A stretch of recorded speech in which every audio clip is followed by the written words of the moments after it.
عليكم ورحمة الله تعالى وبركاته. مرحبا بكم في حلقة جديدة من سلسلة شنو ندير.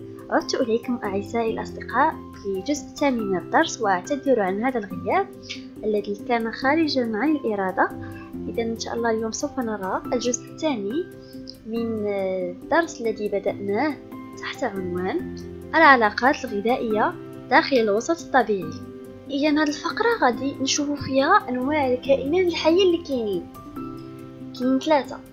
كاين لي برودكتور يعني المنتجين اسمها لا برودكسيون، كاين لي كونسوماتور يعني المستهلكين وجات من لا كونسوماسيون، وحتى كذلك لي ديكومبوزور يعني المحللين، يعني هما اللي كيديروا التحليل. واخا دونك غادي نبداو وحده وحده. نبداو بشرح لي برودكتور يعني المنتجين. Alors هنا في الديفينيسيون لي برودكتور سي دي زيتر فيفون يعني كائنات حيه. être هو كائن، vivant هو حي، qui sont capables d'élaborer des molécules organiques. ده معناته انهم هما كائنات حيه قادرين باش يقوموا بإنتاج ولا يعني إنتاج واحد الجزيئات عضوية à partir de gaz يعني انطلاقا من غاز، يعني غاز الهواء الأكسجين بحال ثاني أكسيد الكربون، de sels minéraux يعني الأملاح المعدنية، sel هو الملح ومينيرال هو معدني، sel minéraux أملاح معدنية نرجمها. Cette synthèse nécessite de l'énergie يعني كتطلب لنا الطاقة باش انهم يحولوا ولا انهم ينتجوا جزيئات عضوية. كيحتاجوا الطاقة، كياخذوا طاقة وكياخذوا هاد لي سيل مينيرو ولي غاز باش انهم ينتجوا موليكول جزيئات عضوية، موليكول اورغانيك.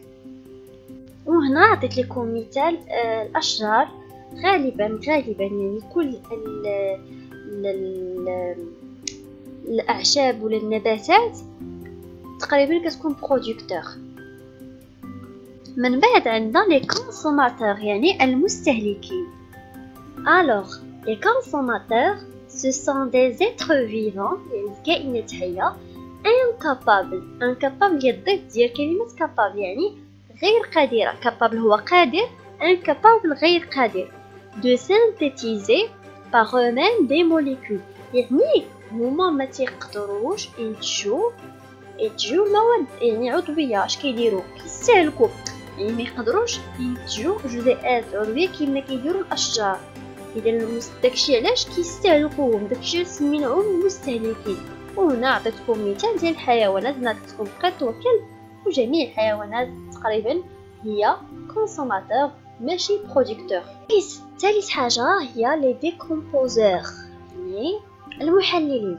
إذا لي ديكومبوزور se trouvent à tous les niveaux de la chaîne alimentaire يعني كاين في جميع مراحل ديال لا شين alimentaire يعني السلسله الغذائيه، comme les bactéries comme les champignons يعني هما كاين ديما في السلسله الغذائيه ديما كتلقاهم. بعض المرات كيعيشوا مثلا على ظهر الحيوان، بعض المرات كيعيشوا في التربه، بعض المرات كيعيشوا في الاشجار. يعني لي بكتيري كاين فين ما مشينا راه كاين لي بكتيريا يعني هما الجراثيم لا البكتيريا. ندوزو دابا الفقره الثانيه اللي هي لو ريزو اليمونتير. هذه مهمه بزاف، هذه هي الفقره اللي مهمه. دونك عندنا لو ريزو اليمونتير يعني الشبكه الغذائيه. اذا كيتسمى ريزو اليمونتير ولا ريزو تروفيك فحال.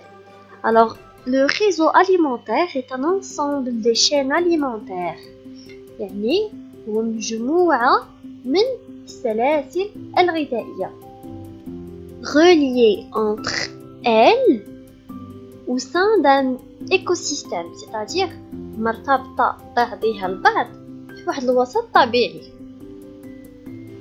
هنا في الصورة كيف ما كتشاهدوا معايا، إلا باقيين عاقلين على الفيديو الأولى فاش شرحنا السلاسل الغذائيه غتلقاو بلي كاين هنا سلاسل غذائيه يعني ثلاثه ديال الحوايج ولا سلسله غذائيه ياك. ولكن هنا شنو غادي نلاحظوا؟ غنلاحظوا بلي كاين بزاف يعني بزاف ديال الاسهم وبزاف ديال الحيوانات. هنا كنهضروا على غيزو يعني شبكه، ما بقيناش غير في سلسله، يعني ما بقيناش غير في 3 ديال الحوايج ولا 4 ديال الحوايج، يعني 4 الحيوانات ولا 3، ولينا في بزاف. ناخذ مثال بالفأر. البندق يعني شفتوا معايا واحد بحال البندق صغيره في الصوره تؤكل من طرف الفأر، والفأر يؤكل من طرف الثعلب. هذه سلسله غذائيه رقم 1. السلسله الغذائيه رقم 2 في نفس البلاصه تلقاو باللي كاين العشب يؤكل من طرف الارنب، والارنب يؤكل من طرف الثعلب. القاسم المشترك بين السلسلتين وهو الثعلب، يعني كاين في الاولى وكاين في الثانيه.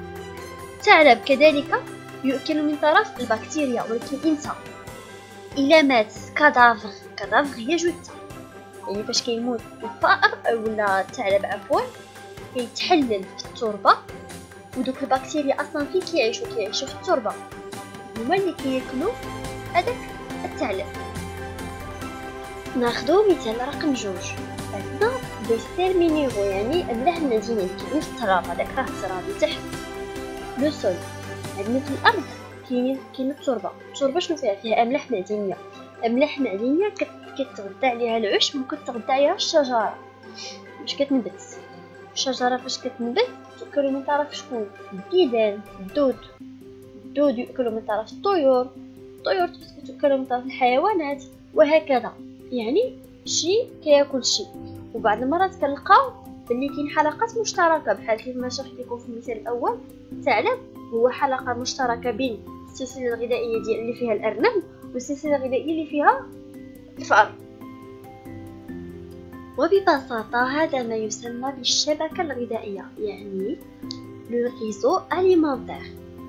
بهذا اصدقائي غنكونوا كملنا الدرس ديالنا، يعني كيبقى لكم غير الجانب التطبيقي ديال التمارين وتمرنوا عليهم مزيان باش هكذا تكونوا ضابطين مزيان الدرس ديالكم.